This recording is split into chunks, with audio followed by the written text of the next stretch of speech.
Question number 8 की तरफ चलते हैं, जिसमें हमारे पास दो वैल्यूज दी गई होंगी डिफरेंट वेरिएबल्स के बराबर पास करके।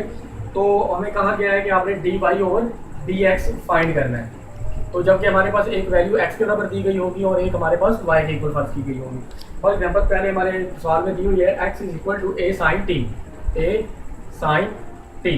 जबकि हमारे पास दूसरी वैल्यू दी गई है y is equal to a cos t, a cos a t, cos a t. अब देखें कि जो रकम बटे में आएगी हम उसके रिस्पेक्टिव करेंगे। मतलब आपने पहले तो इसका डेरिवेटिव फाइंड करना है, फिर इसका डेरिवेटिव फाइंड करना है, फिर जो x वाली वैल्यू होगी उसको आपने उल्टा के y वाली वैल्यू के साथ आपने मल्टीप्लाई करना होगा। क्यों? क्योंकि जिसके विद रिस्पेक्ट टू कहता है उसको हम बटे में हमेशा लिखेंगे। चलें जी, हम सवाल में स्टार्ट करते हैं। तो इसका हम डेरिवेशन करेंगे, differentiation with respect to t। तो हमारे पास यहाँ पर वेरिएबल कौन सा आ रहा है? t आ रहा है। तो इसके लिहाज से t के लिहाज से यहाँ पर भी t है और यहाँ पर भी t। तो d over d x over d t is equal to a constant है, वो बाहर चला जाएगा और डेरिवेटिव हम साइन टी का लेंगे, साइन टी। तो ए कॉन्स्टेंट बाहर मौजूद था, साइन टी का हमारे पास डेरिवेटिव आएगा कॉस टी।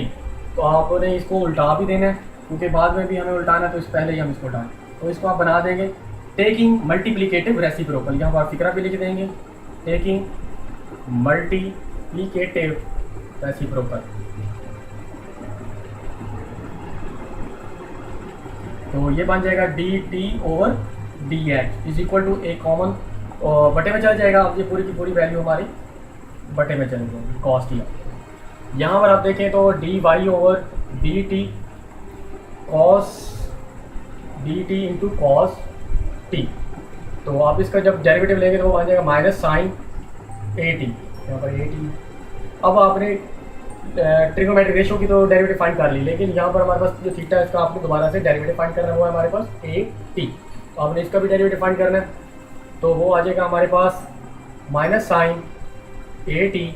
ए कॉन्स्टेंट है वो बाहर चलेगा और टी का जब हम डेरिवेटिव लेंगे तो वो 1 आ जाएगा। Minus a sine a t हमारे पास इक्वेशन नंबर 1 और ये इक्वेशन नंबर 2 आ गई।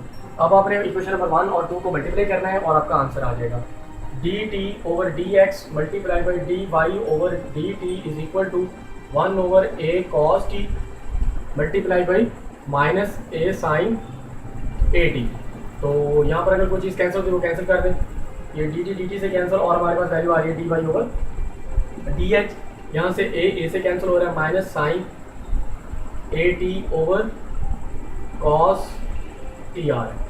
तो ये वो आपका मतलब आंसर है जो आपने फाइंड करना था। तो इस तरह से एक और सवाल भी है क्वेश्चन नंबर 9, वो भी मैं कर देता हूँ, उसमें से कोई एक चूज कर देता हूँ, बाकी क्वेश्चन आपने खुद कर दें।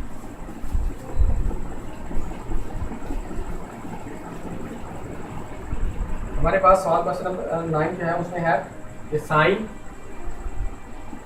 क्यू एक्स, आपने इसको विद रिस्पेक्ट टू फाइंड करना है साइन एक्स क्यू के। तो यहाँ पर आप एक बहुत सारा डिफरेंस देख रहे हैं कि यहाँ पर होल स्केयर पावर पावर दी गई है, जबकि यहाँ पर सिर्फ थीटा की पावर दी गई है।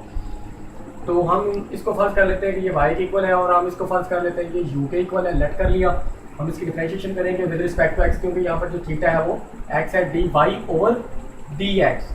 तो d over d x into sine x, आप इसका होल क्यूब भी लिख सकते हैं।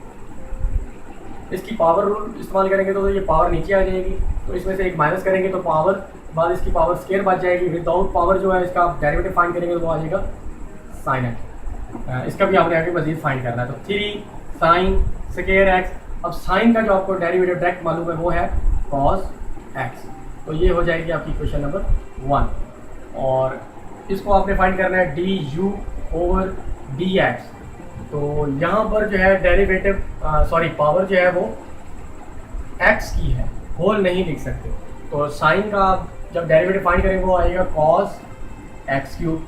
अब ट्रिग्नोमेट्रिक रेशियो का तो हमने डेरिवेटिव फाइंड किया, तो सिर्फ थीटा का जो डेरिवेटिव आपको दोबारा से फाइंड करना है वो है x क्यूब का। तो x क्यूब का जो हमारे पास आ जाएगा पावर जो है वो नीचे आ जाएगी, पावर के बगैर इसकी पावर में कमी कर देंगे तो 2 आ जाएगा। पावर के बगैर इसका आप दोबारा से डेरिवेटिव देंगे D x over d x, आपस में कैंसिल तो आ जाएगा ये कॉस एक्स क्यूब और ये 3x स्क्वायर आप स्टार्ट में लेंगे। अब ये है जिस बात का मैं पहले जिक्र कर चुका हूँ कि जिस हवाले से आपने रिस्पेक्ट टू फाइंड करना होता है डेरिवेटिव, वो रकम उल्टा दी जाती है। तो ये अगर हमारे पास आ रही है डी यू बटा डी एक्स, तो हमें ये चाहिए डी एक्स बटा डी यू की सूरत में। तो आप ये एक के बटे में चले, टेकिंग मल्टीप्लिकेटिव रेसिप्रोकल, तो ये बन जाएगा 3x² cos x क्यूब। तो ये आपकी इक्वेशन नंबर 2 बन जाएगा। तो आपने 1 एंड 2 इक्वेशन को मल्टीप्लाई करना है, ये बन जाएगा d y over d x multiply by d x बटा डी यू, और ये वैल्यूज हैं 3 sine square x cos x, और बटे में हमारे पास वैल्यू आ रही है 3x² cos x क्यूब।